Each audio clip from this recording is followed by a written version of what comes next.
ኦሪት ዘጸአት ምዕራፍ 8 እግዚአብሔርም ሙሴን ተናገረው፣ ወደ ፈርዖን ግባ እንዲህም በለው፣ እግዚአብሔር እንዲህ ይላል፣ ያገለግለኝ ዘንድ ሕዝቤን ልቀቅ።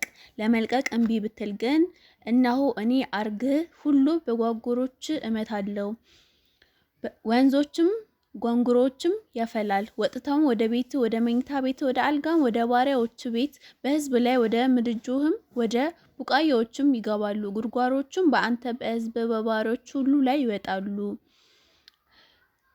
እግዚአብሔር ሙሴን አለው፣ አሮንን በትር ይዛ በወንዞቹ፣ በመስኖቹ፣ በውሃ ማከማቾች ሁሉ እጅህን ዘርጋ፣ በግብፅም አገር ላይ ጓጉንቸሮችን አውጣ በለው። አሮንም በግብፅ ውኆች ላይ እጁን ዘረጋ፣ ጓጉንቸሮቹም ወጡ፣ የግብፅም አገር ሸፈኑ። ጓንጉሮችም ጠንቋዮችም በአስማታቸው እንዲህ አደረጉ፣ በግብፅ ላይ ጓንጉሮችን አወጡ። ፈርዖንም ሙሴን አሮንን ጠርቶ ጓንጉሮቹን ከእኔ ከሕዝቤ እንዲያርቅ ወደ እግዚአብሔር ጸልዩልኝ፣ ለእግዚአብሔር ይሠዋ ዘንድ ሕዝቡን እለቅቃለሁ አላቸው። ሙሴም ፈርዖንን ጓጉንቸሮቹ ከአንተ ከቤቶች እንዲጠፉ በወንዙ ብቻ እንዲቀሩ ለአንተ ለባሪያዎች ለሕዝብ መቼ እንድንጸልይ አስታውቀኝ አለው።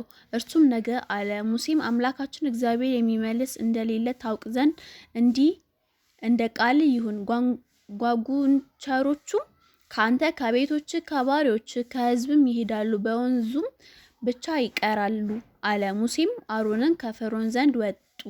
ሙሴም በፈርዖን ላይ ስላመጣቸው ጓጉንቸሮች ወደ እግዚአብሔር ጮኸ። እግዚአብሔር ሙሴን አለው እንዳለ አደረገ። ጓጉንቸሮቹም ከቤት ከወደጆ ከሜዳም ሞቱ፣ እንደ ከርምም አድርገው ሰበሰቧቸው። ምድርም ገማች።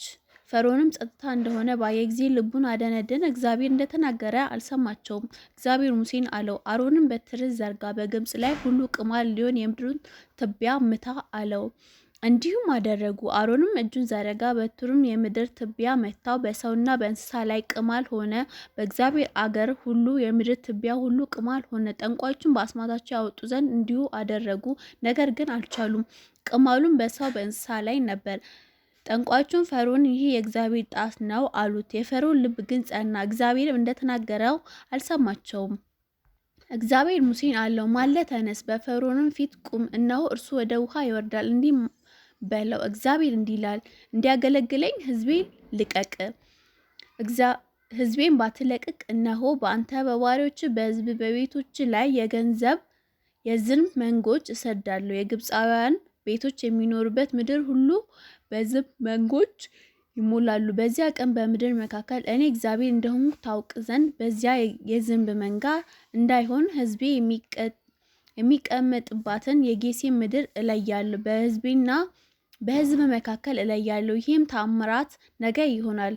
እግዚአብሔርም እንዲሁ አደረገ። በፈርዖን ቤት በባሪያዎቹም በቤቶቹ ውስጥ ብዙ የዝንብ መንጋ መጣ። በግብፅም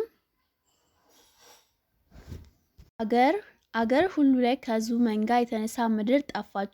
ፈርዖንም ሙሴን አሮንን ጠርቶ ሂዱ፣ በአገሩ ውስጥ ለአምላካችሁ ሰዉ አላቸው። ሙሴም ለእግዚአብሔር ለአምላካችን የግብፃውያን ርኩሰት እንሰዋለን፣ እንዲህ ይደረግ ዘንድ አይገባውም። እነሆ እኛ የግብፃውያን ርኩሰት በፊታቸው ብንሰዋ አይወግሩንም?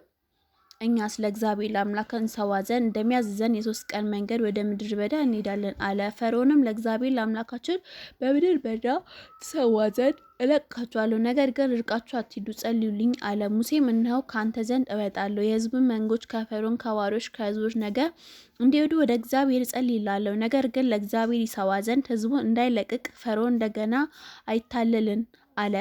ሙሴም ከፈርዖን ዘንድ ወጣ፣ ወደ እግዚአብሔርም ጸለየ። እግዚአብሔር ሙሴ እንዳለ አደረገ። የሕዝቡን መንጎች ከፈርዖኖች ከባሪያዎች ከሕዝቡ አስነሳ፣ አንድ ስንኳ አልቀረም። ፈርዖንም በዚህ ጊዜ ደግሞ ልቡን አደነደነ፣ ሕዝቡንም አልለቅቅም አለ።